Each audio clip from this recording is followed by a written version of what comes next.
I want to welcome everyone to our latest Getting Hybrid Work Right call. As I just noted over in the chat, please introduce yourself. Let us know where you're calling in from today, your organization, what the current weather might be like, whatever you'd like to share. It doesn't have to be just those things. I always like to see who's joining us. There's always some familiar faces that join this series every other Thursday, but always some new folks as well.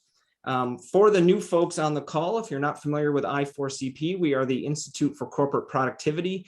We discover the people practices that drive human performance, and we do that in a couple of ways with our market-leading human capital research, and also by having communities like this, both open to the public ones, but also we have a series of exchanges and boards where our members get together and discuss all of the important topics in HR. In terms of our research, we like to tease out what's different in terms of what high-performing organizations are doing versus low. We define high performance by four factors: revenue growth, market share, profitability, and customer satisfaction. And we're really looking for those practices that distinguish the high-performing organizations from the lower, particularly those that we like to call next practices, those things that few organizations are yet doing. You see here just a few of our I4CP member organizations. That's how we run our operation. Corporations become members of I4CP, and then they have access to all of our research as well as all of the peer communities that I was mentioning earlier. So if you're interested in potentially becoming an I4CP member, your organization, just reach out to Kevin or myself, or just reach out via the website and you'll be put in touch with the right person to start that conversation. My name's Tom Stone. I'm a senior research analyst here at I4CP, and I'm always a co-host of these biweekly calls alongside our CEO and co-founder, Kevin Oakes. Welcome, Kevin. Thanks, Tom. Good to be here, and I'm excited for today's talk because we've been using Zoom for so long and right from the start, and now we've got Zoom on the call. So it's it's all come full circle for me.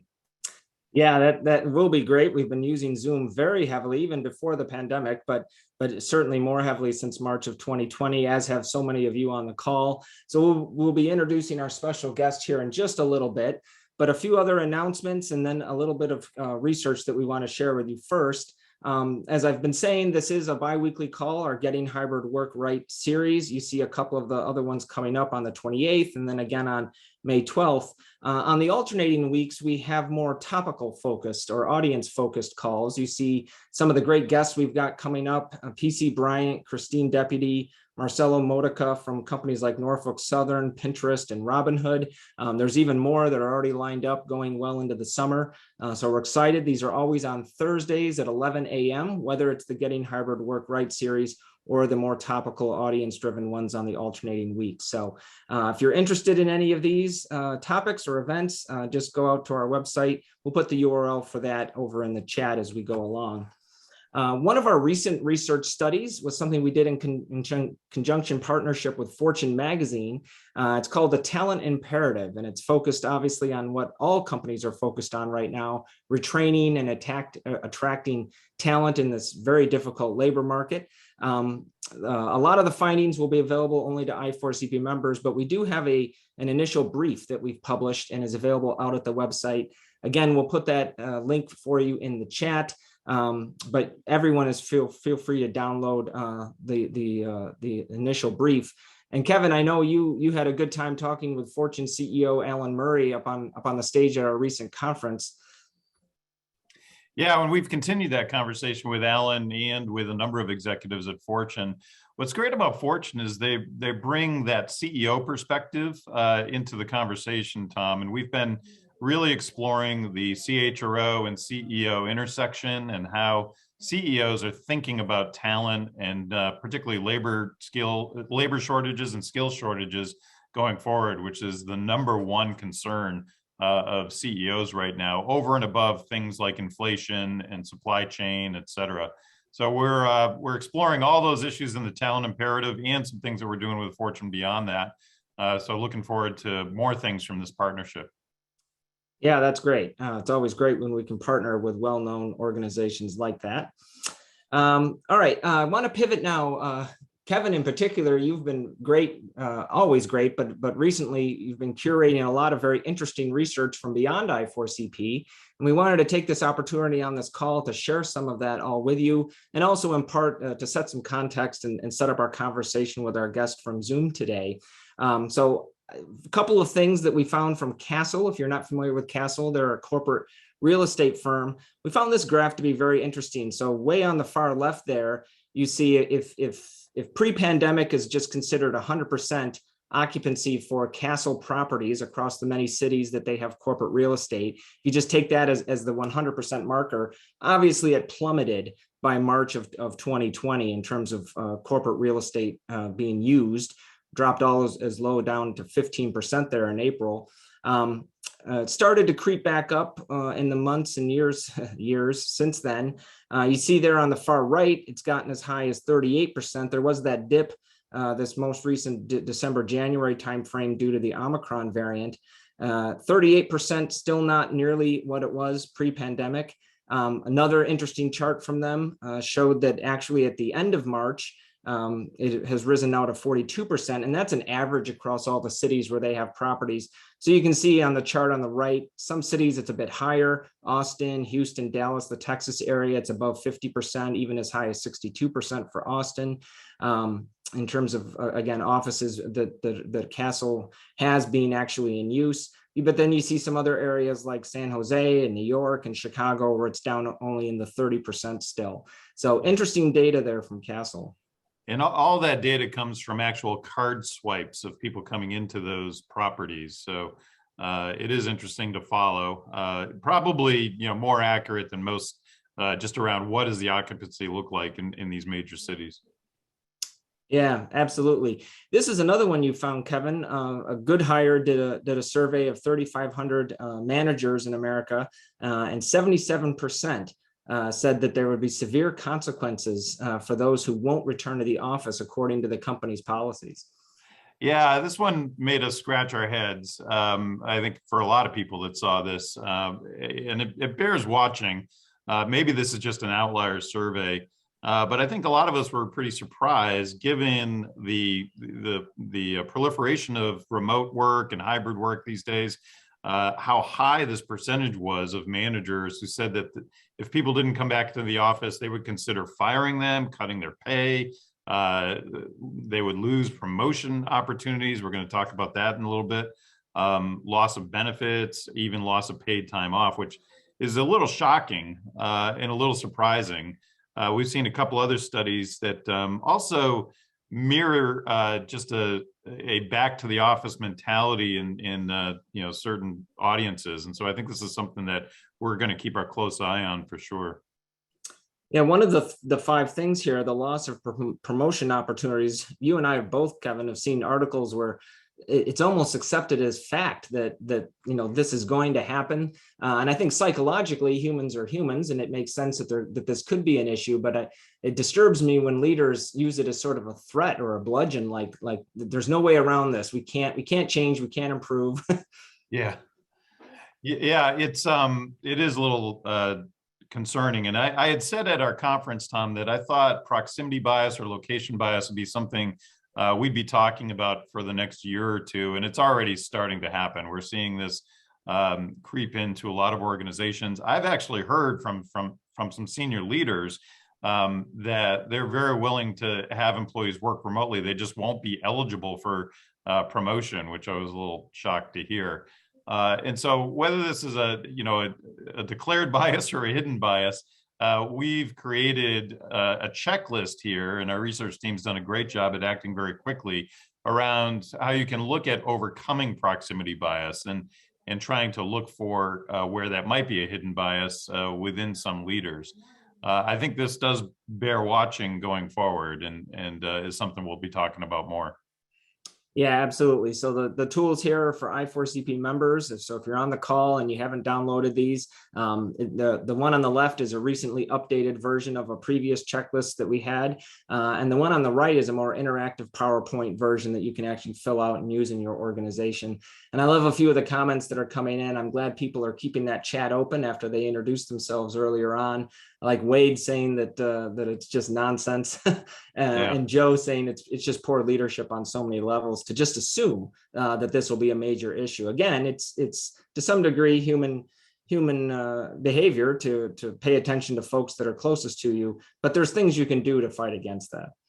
What's always fascinating to me, Tom, is that this is coming up now when many of these organizations, most of these organizations, have had remote employees all along, right? We have remote locations, but a lot of them had individuals that were working in remote offices. And we weren't saying to those people then that, hey, it's great that you're joining our organization, just don't expect to be promoted very quickly. And so that's right. All of a sudden that's creeping in as we're now talking about, what's occurred during the pandemic. Yep, absolutely. Do you want to speak to this quote that you found from a bigwig? Not really. Here's latest old white CEO who's commented on in-office work, and I'm saying that very facetiously, of course. But Eric Schmidt recently had a comment of, I don't know how you build great management virtually, and it's in a long line of comments that we've documented in this call that we've been doing. Just around attitudes of people being in the office and how important that is to some people. And what I just said surprises me because Eric has run very, very large companies. Long before he joined Google, he was a Sun Microsystems executive, and he had been CEO of other technology companies that had a lot of remote employees. And so I don't know how he felt about leadership opportunities, management opportunities for those employees. But the, I'm a traditionalist comment, I just think that's going out the window these days. I think people are now recognizing that we're in a new era. It's never going to be like it was before the pandemic. And we have to embrace that. And that's why I'm excited to have Zoom on the call today, because I suspect that, certainly Jodi and her team embrace that as well. Yeah, absolutely. Couple of last bits of research, which again, Zeta and I will be putting in the chat for you so you can spend more time with after the call. But there were a couple of interesting studies, one from Microsoft, one from WorkHuman. The studies indicated 50% of employers are already requiring a return to in-person full time. So that's a pretty striking number in the one case. The second bullet there, 30 to 45% of remote workers have said that they'll actually quit their jobs. Again, just a single data point. Only 3% of white collar workers saying that they actually prefer full-time in-person work. So not a very large number there. Again, we'll provide the link so you can dive into those studies a bit more. And then Kevin, you found this very interesting study, which again, we don't have time to go into the details of. We'll provide the link. But we, of course, both follow Adam Grant. Speak a little bit to the one on the right there. Yeah, Adam, in one of his recent posts, alerted me to this study that Stanford had done. And again, we won't go into it, but you can see some of the summary that Adam had put in there about remote work and about hybrid work and what it does to the employee experience overall. It's been interesting, Tom. I was talking to one organization that I won't name this week that had required all employees to come back to the office last month, so by the end of last month. And to their chagrin, less than half have actually done so, even though they've been required to do so. And to keep your office, you had to declare that you were going to be in more than 50% of the time. And so while a lot of people said, all right, I want to keep my office and I'll be in more than 50% of the time, that's not actually happening. So now you're kind of caught in a quandary. Okay, now what do we do? And I think that's what a number of organizations are kind of faced with, who have made some relatively bold declarations about getting back into the office. This has been widely reported at Goldman Sachs, for instance, where a large percentage of employees have not returned to the office, even though they've been required to do so. And so it kind of, we're kind of setting ourselves up for a bit of a clash here. If you go to that, that manager survey of 77% said they'd, fire or get rid of folks. And then, you look at some of the stats here where a number of remote workers said they'll quit if forced to go back to the office. So it's going to be an interesting next few months, I think, to see what happens in a number of companies. Yeah, and I think one of the reasons is people initially go back, whether they're being forced or not, and they find that they're sitting in their cubicle or their office on Zoom or Teams or WebEx calls anyway, because maybe some of the folks they need to work with aren't in that day, or they're, as you said earlier, working with people distant, far off countries anyway. So why the need to be in a local office? I've heard Which that is, story so many times yeah, where somebody comes into the office and all they do is sit in a conference room on Zoom yeah. or Teams or another technology all day long. But Exactly, which brings us to this, which yeah, brings us to our guest today, and we wanted to sort of tee up our conversation with Jodi by asking everyone this poll question. So Zeta, if we could launch the poll, thank you. On average, how often do you personally use Zoom or a competing product with video like Teams or WebEx or whatnot per week? So 0, almost never. You see some of the other numbers there, and I put in parenthesis what those numbers would mean on a, assuming sort of a 5-day-a-week schedule. 6 to 10 times a week would mean basically 1 or 2 times a day. So let us know how often you're using Zoom or some of the other products. And we're getting some great response numbers here, already over 100 responses. So appreciate that. Jodi, we thought this would be a good way to intro you just to see what the usage has been. All right, let's go ahead and end the poll and share out the results.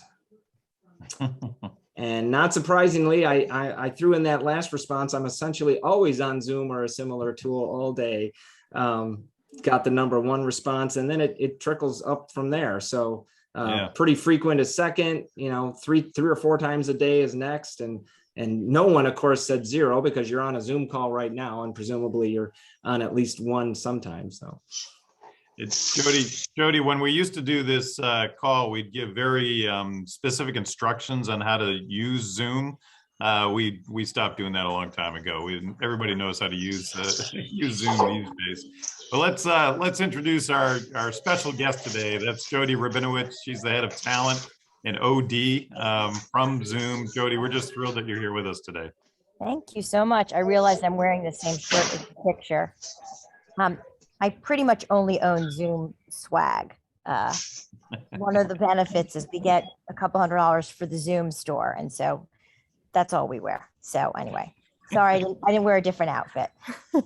It happens to be all the time. I have the same jacket on that I had in my standard photo.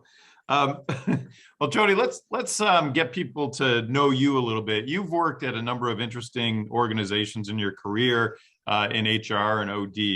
You started really in the financial services sector. You worked at Merrill Lynch, you worked at BNP, Oppenheimer, and then you kind of shifted.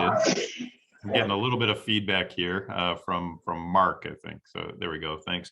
Then you shifted to the Metropolitan Museum of Art, and now you're at Zoom. So walk us through a little bit about yourself and your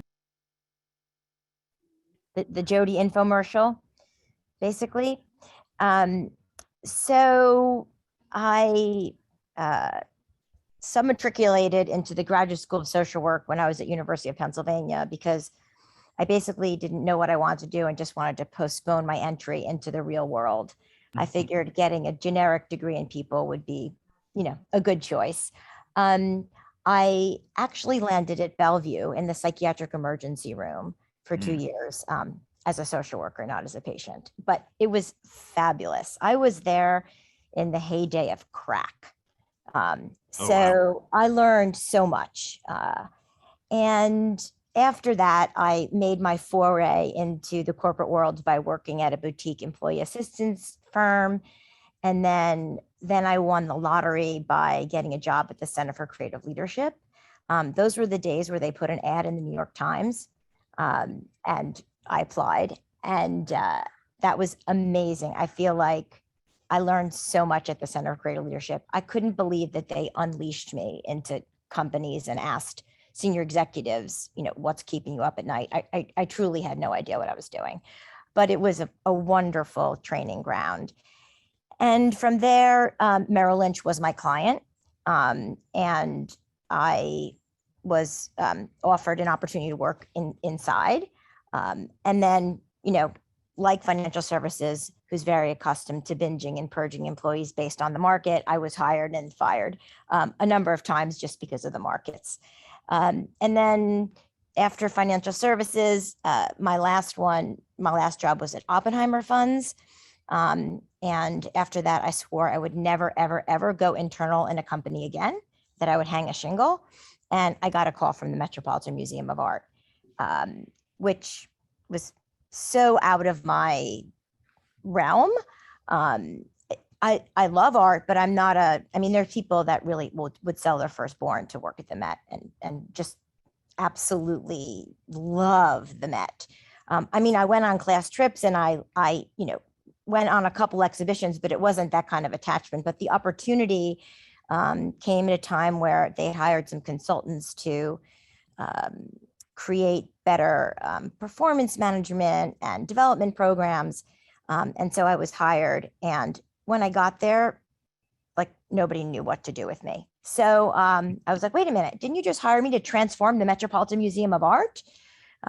And I decided that I would just kiss one flower at a time and eventually make a garden. That was the Met was so amazing.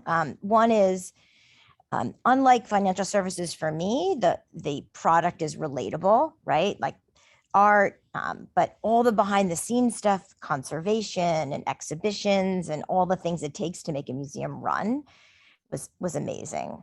And then after that, my role was eliminated. I was replaced with a union employee relations lawyer, and thought again about hanging a shingle. And then my former boss from BNP Paribas got a job at Zoom, and we were just never fired at the same time. And so the timing was right. And she said, I'm here at Zoom to get the company ready for IPO.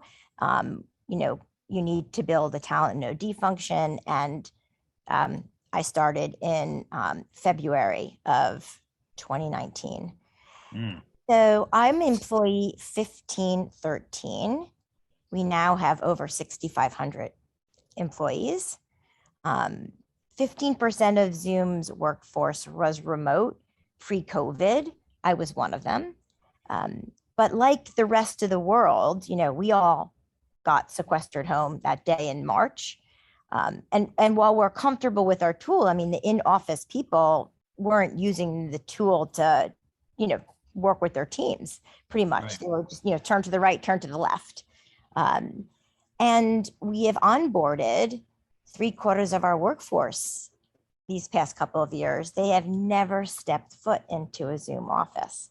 So that's my story. I'm responsible for Zoomies the minute they walk in the door, from onboarding to their experience, to engagement, to development. I mean, I say I'm the happiest part of HR.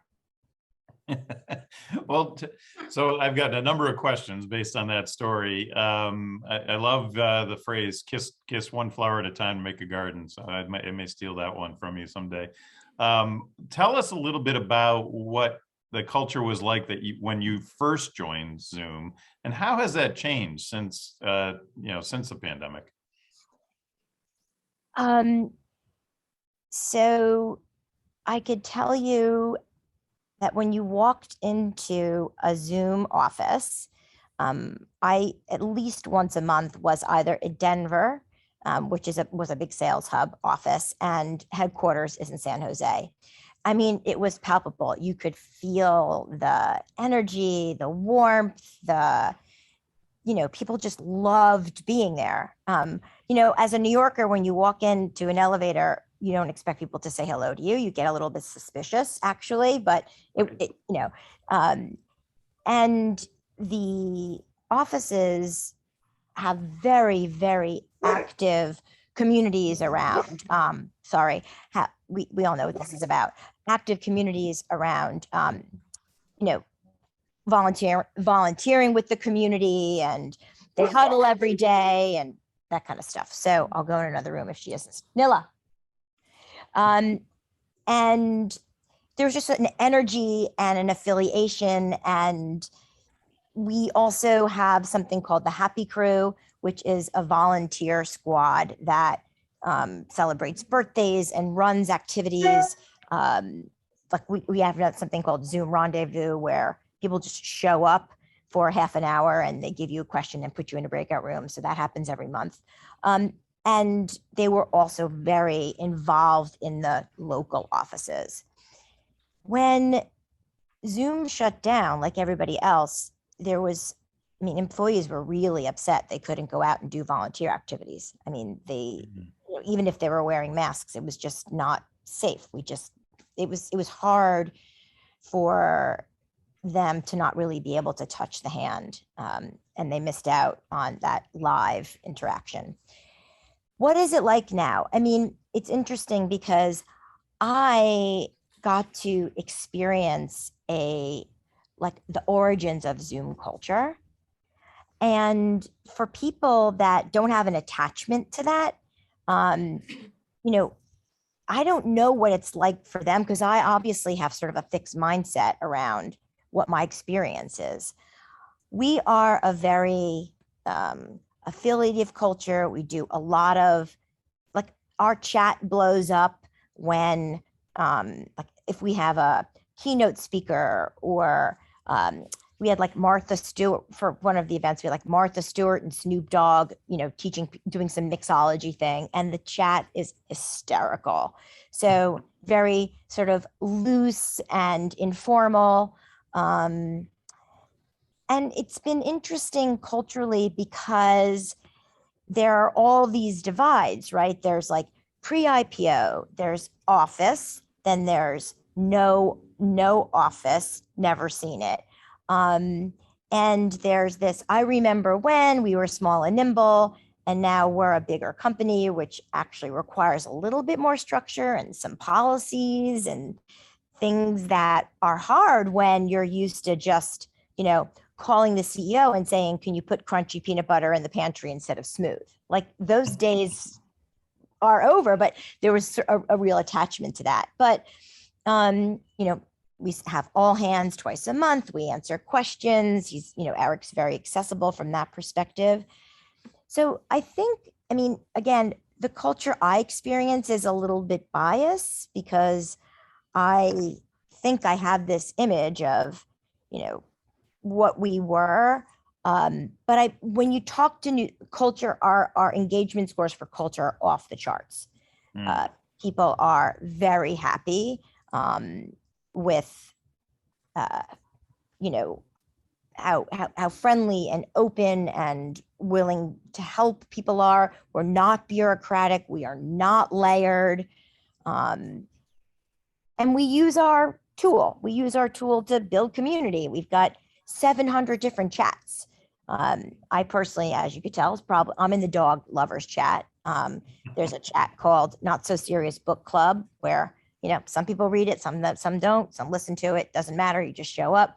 And so I think we are like consumers of our own product from that perspective, and that helps to foster a fun culture.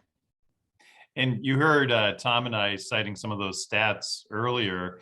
I'd love to get your thoughts on those stats, but also just how does that apply to Zoom going forward? Yeah. So I will tell you that we just opened the offices a few weeks ago. We made a declaration that if PPE was required, that no offices would open. Because one, we didn't want employees having to police one another. And two, the idea of being in office is about sort of like that connection, and the mask was a barrier. So that was we waited a long time before our offices open. Our philosophy for the moment is you declare hybrid or you declare in the office. Most people are hybrid, very few are in the office. Only 1% of Zoomies want to be in the office full time. Wow. And Jodi, what does hybrid mean to you? So what when you say most people are hybrid, what's that look like in reality? It means you don't have to declare being in the office full time. It means you can go in one day, you can go in 2 days, you can go in one full week. at the moment, employees are not required, unless there are a few roles, not required to say, I pledge to be in the office on Monday, Tuesday, Wednesday. That's not the case.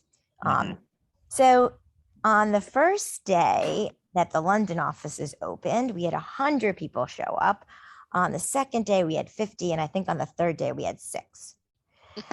So I could tell you that our people want to go into the office to connect, like touch each other and high five each other and be social with each other. We don't need to go into the office to be productive, right? It's you know what I'm saying? It's really social. And another thing, Kevin, which was funny is, so I have 3 employees in Denver. And so they went in the first week it was open, and it was really fun to be there, but it's distracting.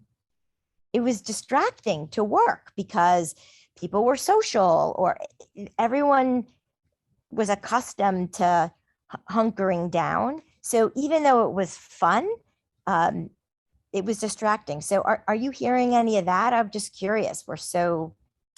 A bit. I just sent Tom another study this morning where the social interaction is really the thing that is drawing people back into the office. But I think there's some magic in the tenure of teams too. Now you must have, because you've grown so rapidly, a lot of teams that don't have a lot of tenure.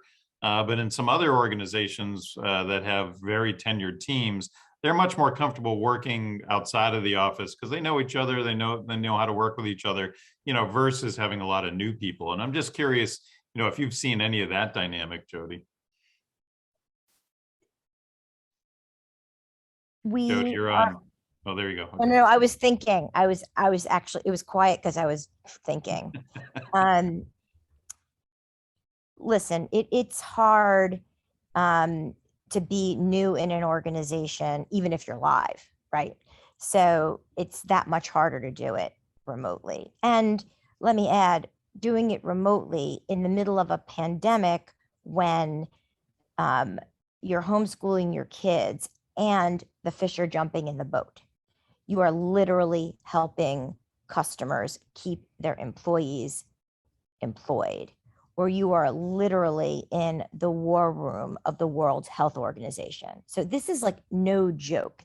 The sense of responsibility that Zoomies felt and pride, it felt like a mission-driven organization. And doing all that remotely and being new is really hard. And it means that, I'm going to sort of get to your answer around tenured versus non-tenured. So the tenured employees obviously felt the weight greater because they had the responsibility of onboarding, training. They're the knowledge, right, of the new hires. 200 new hires a month. That's a lot. Yeah.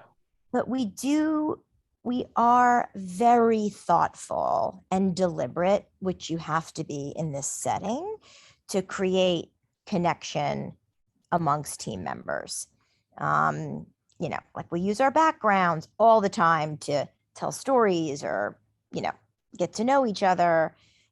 We spend, we don't have the water cooler or waiting around in the conference room until somebody comes in, they're 5 minutes late. So, people show up early and chat. There's a lot of the connecting before getting down to business. So we've had to be extra thoughtful, doubling down on helping people feel integrated. Because as you know, ramping is like teaching them how to do the job, but the integrating and the stickiness is harder. So we've had, like, our onboarding is benefits are important, and so is getting your IT set up. But our onboarding on day one is all about dipping and connecting to each other. Lots of breaking out, lots of getting to know one another.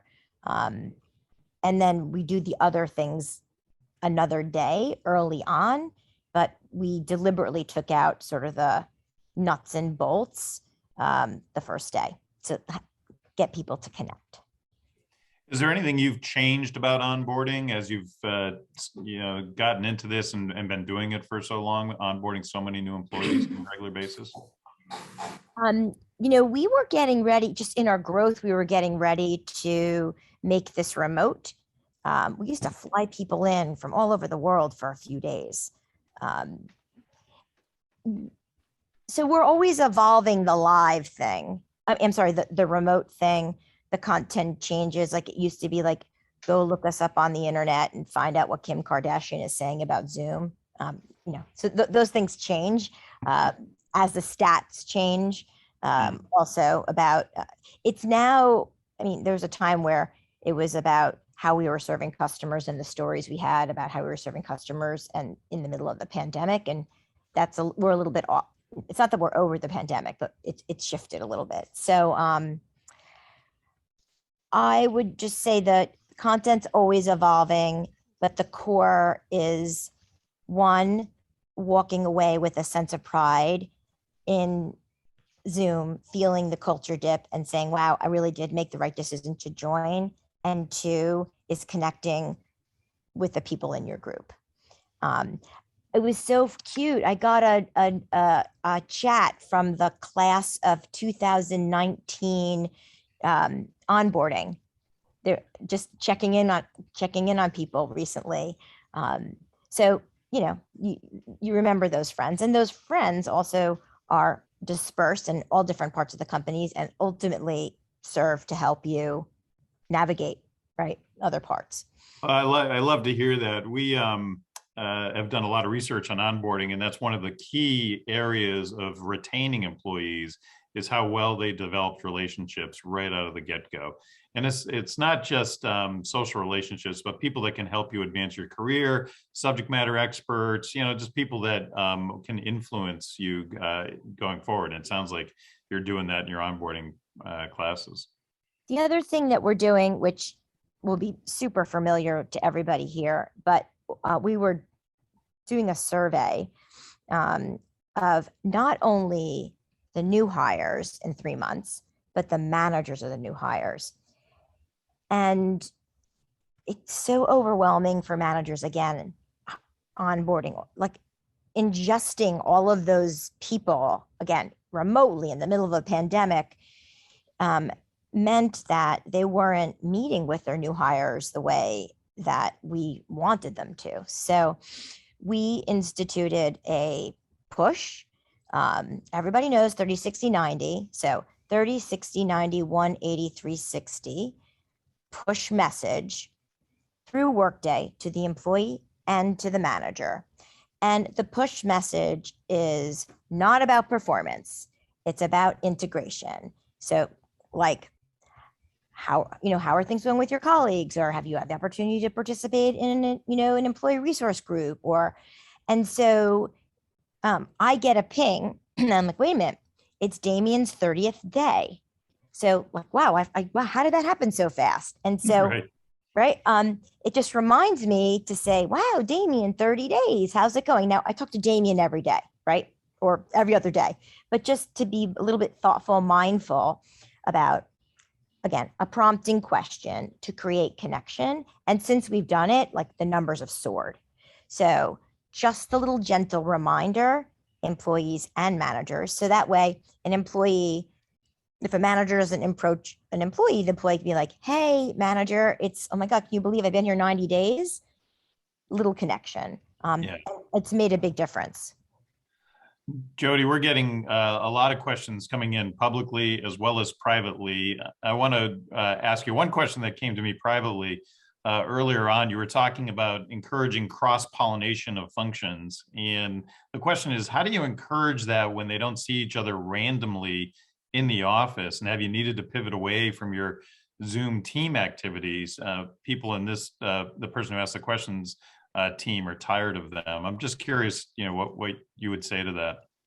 They're tired of the team activities. Like if you were, I think so. I think that's the in-tech team activities, like wine tasting and chocolate tasting and that kind of thing. If I understand correctly. We are huge users of the breakout rooms. So all our learning activities, breakout rooms, design your career, breakout rooms. When you do breakouts, or even if you just break people in pairs, that's where the connections happen.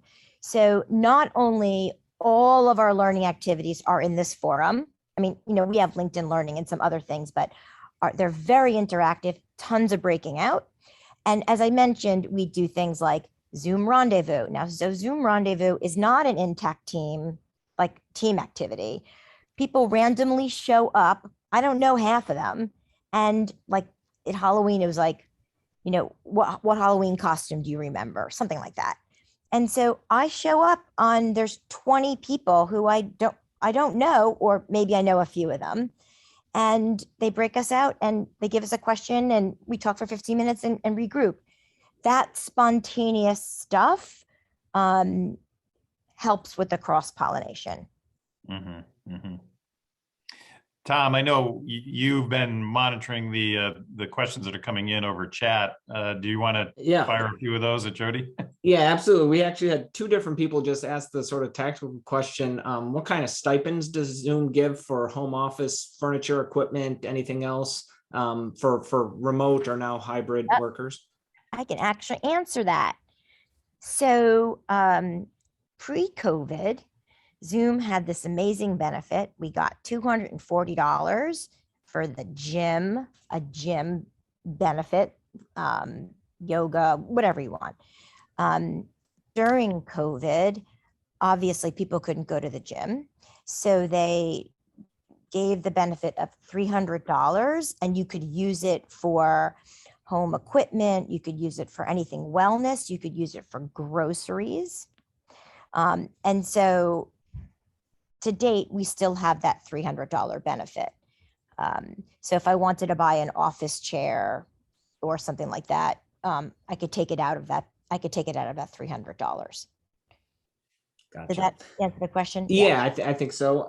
And then someone else referring back to you mentioning Zoomies really loving to volunteer and, being disappointed when some of those opportunities went away, at least for a little while early on in maybe 2020.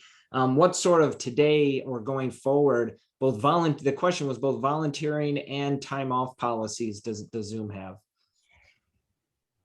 So I understand the question. So Zoomies get full-time, non-hourly Zoomies get unlimited PTO. Nobody takes it. Well, most people don't take it. So if I take a day off to volunteer, I'm getting paid for it. I think that's kind of what they're getting at by the question. We've done a lot of stuff virtually, a lot of matching, a lot of campaigns, a lot of, virtual bike rides and walks and things like that. So whereas I think some companies will allow employees to take some time dedicated for volunteering. We don't have a policy about that. Gotcha. That I'm aware of anyway. Right. Kevin, I know one of the other things we wanted to ask Jodi about was, at least so far, as the shift maybe is towards some level of hybrid, how hybrid meetings are working out at Zoom. I mean, Zoom you'd think would be experts at using their own tools, certainly. We actually had a poll question on this. So if we could, Zeta, if we could maybe launch that poll on hybrid meetings, get a pulse of how companies are doing there. So we're curious, to what extent is your organization struggling with effective hybrid meetings? That is, some people in person while others are remote, at the same time on a meeting. And as these are coming in, Jodi, would love to hear how the experts maybe at Zoom are leveraging Zoom for hybrid meetings. Do you remember in the olden days where they had that big Star Trek thing in the middle of the conference room table? Yeah. And everybody was around and one person was like, "What? I can't hear you." Yeah. So we have Zoom rooms, and in the Zoom rooms, we have a technology where everybody gets a box. So you are the gallery. So you have the gallery while you're also together in a room. And so it is the same experience you have like this. So you're in a room together, you are also in a box. And so people are all seen equally. That's interesting, Jody. You know, one of my hypotheses is we're going to see a lot more innovation around hybrid meetings in the next couple of years. The scene in a lot of companies is that everybody who's in person is being forced to be on their laptop because somehow that's, you know, more equitable for everybody, more inclusive for everybody. Yet, you know, you might as well be in separate offices, you know, if you're doing that. So it's going to be interesting to see some of the innovations, and I see the results have come up here, Tom.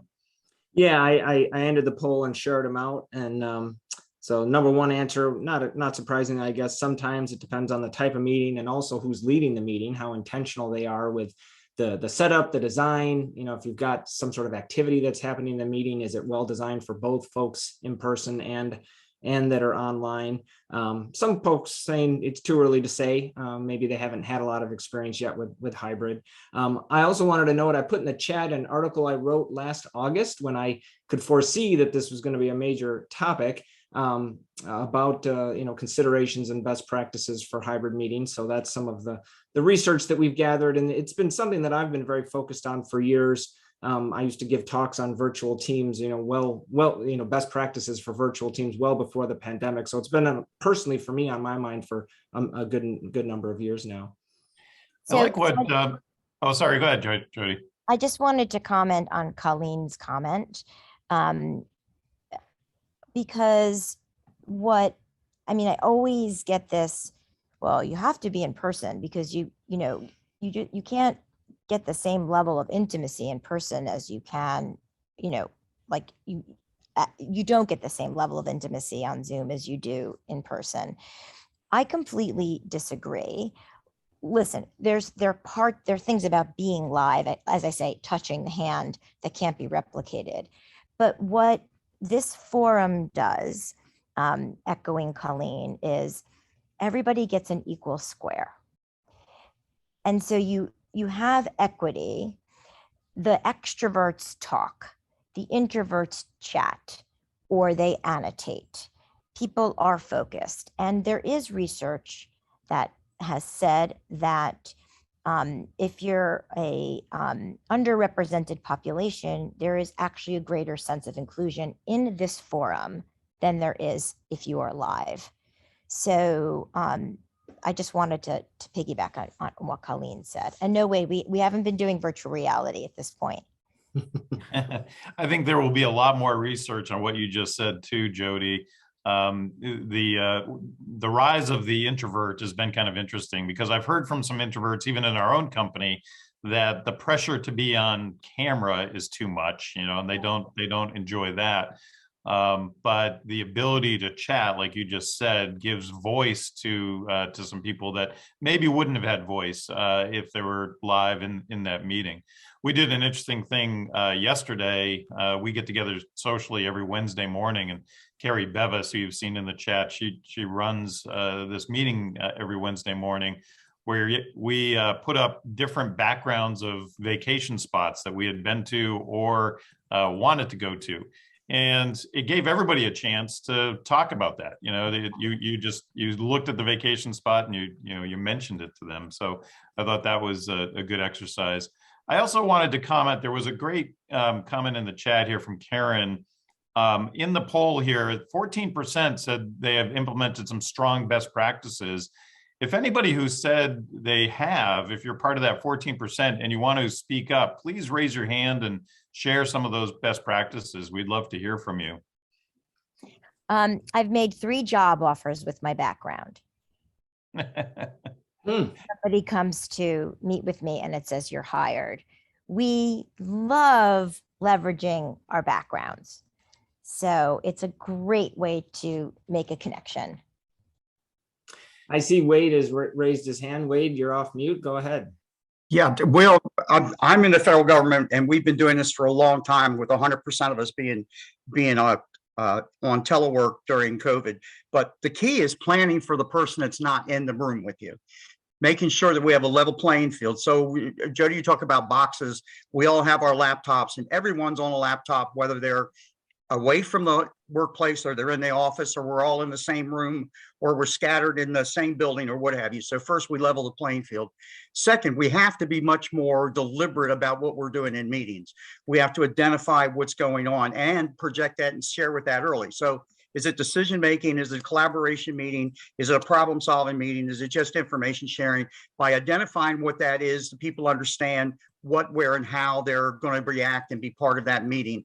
And we also make it very clear as to how questions are going to be asked, whether it's a raise your hand or just jump in and what have you. So we have people that used to come to meetings that don't even have an agenda, have no plan of what's going on. And that is deadly when you're on Zoom. I just say one other thing. The best part about Zoom is that I think we're so much more in touch with our colleagues than ever before. During COVID, I mean, you were seeing everyone's house, the way it's decorated, the way things are going on, the dogs, the animals. We have Animal Thursday. When we have meetings on Thursday, everyone pulls their pet up to show who the pet is. So we found it to be a very clean process.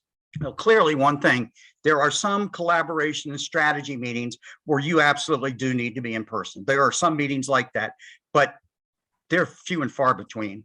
Few and far between. Thank you. Yeah, I appreciate all of that, Wade. Some good advice, some of which was echoed by some of the speakers we had at our conference. Basically, you want to design the meeting or the event or the training for those that aren't in the room. I think that's a great line. And love, Jody, as Wade was speaking there, you pivoted around and we see your friend there. What's his or her name? His name is Bosco.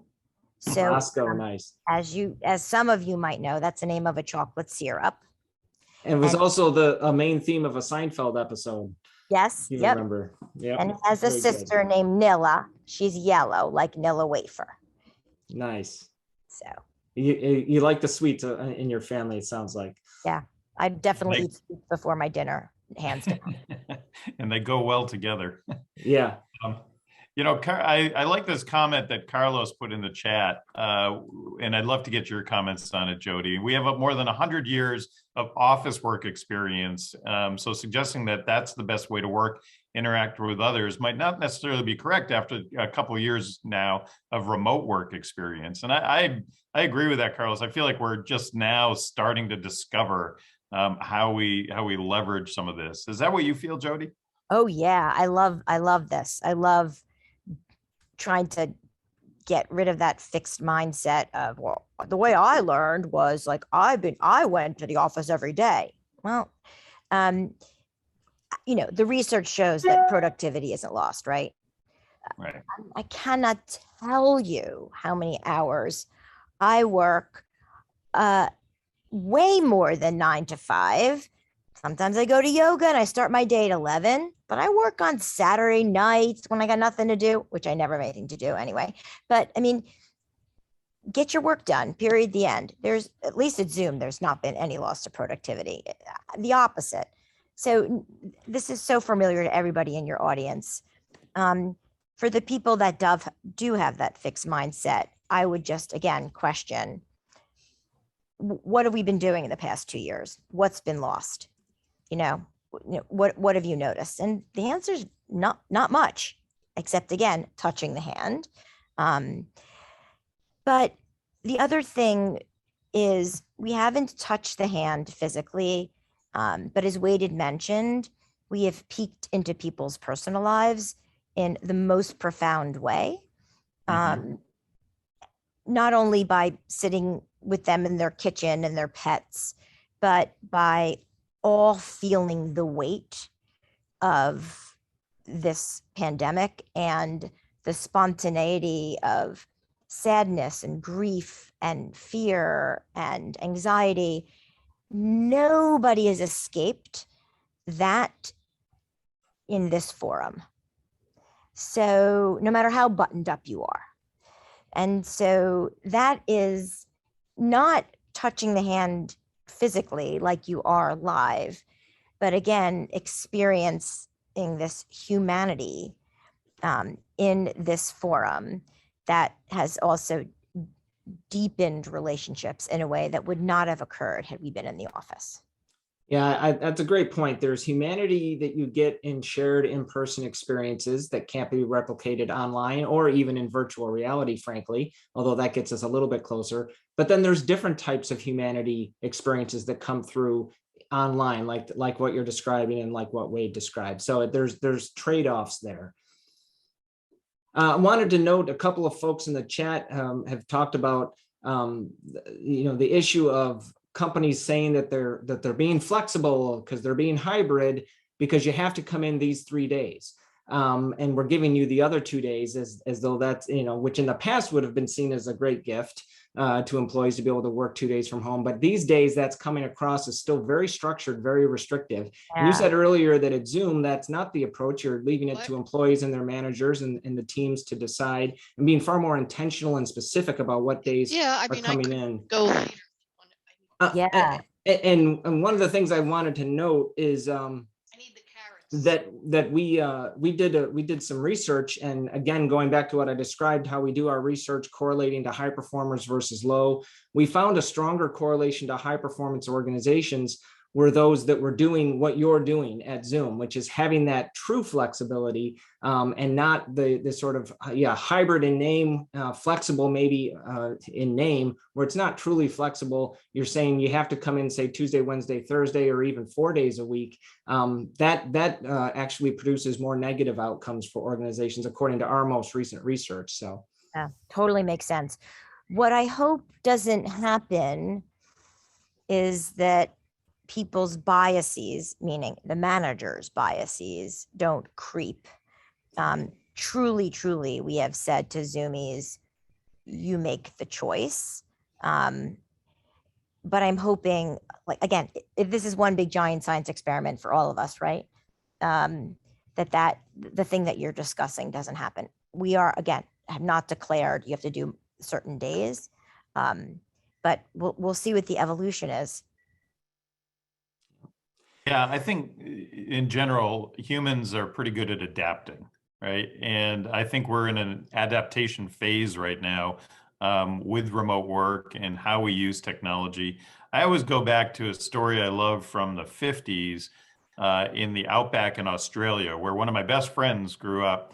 And because it was very impractical for them to get on a bus and drive 100 miles back and forth to school, they all had shortwave radios and they had School of the Air. And every morning the kids would get on the shortwave radio, and that was how they learned. And today my friend is CEO of a major organization and had a great education, but I think people adapt to the situations that they're in. Yeah. Yeah. And for those who remain rigid, as your information showed when you first started, there will be people will quit, or you're not going to, companies won't get the best talent. So again, I sort of am like waiting, like sitting back and waiting to see how this all plays out.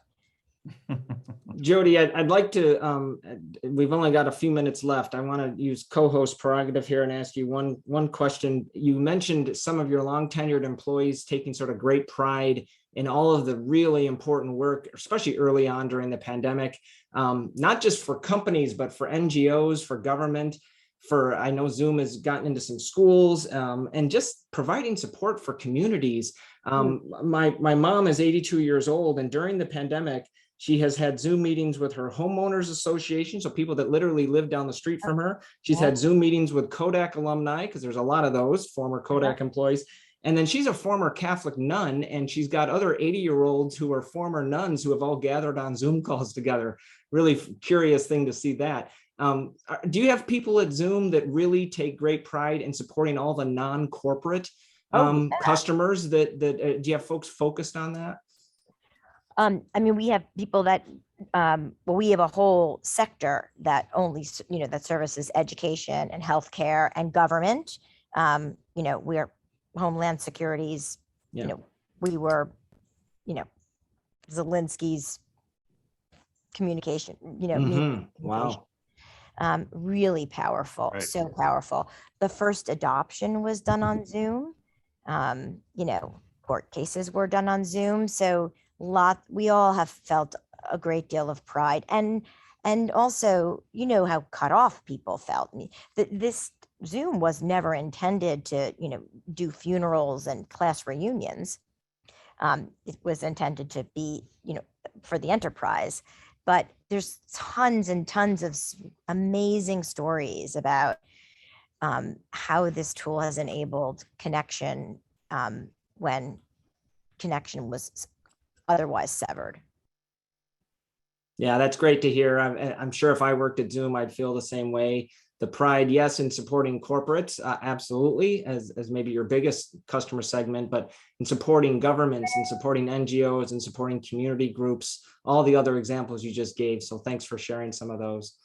Well, it's been great. We're at the top of the hour. We're at the end of our time together. Jodi, you've been a wonderful guest. I know, Kevin, you surely feel the same. It's been a great conversation. Yeah, thanks so much for sharing, Jodi. Obviously, with the activity in the chat, people really appreciate everything you've been able to teach us today and some of the insights that you've shared. So thanks again for that. Thank you for having me. What a pleasure. Yeah, it's been great. And I just want to remind everyone, we get together every other Thursday for these Getting Hybrid Work Right calls. The next call, of course, will be 2 weeks from now, April 28th, same time, 11 a.m. Eastern, 8 a.m. Pacific. Hope to see you all with us. Share the word, share the link around, and we look forward to seeing you then. Thanks, everyone. Take care.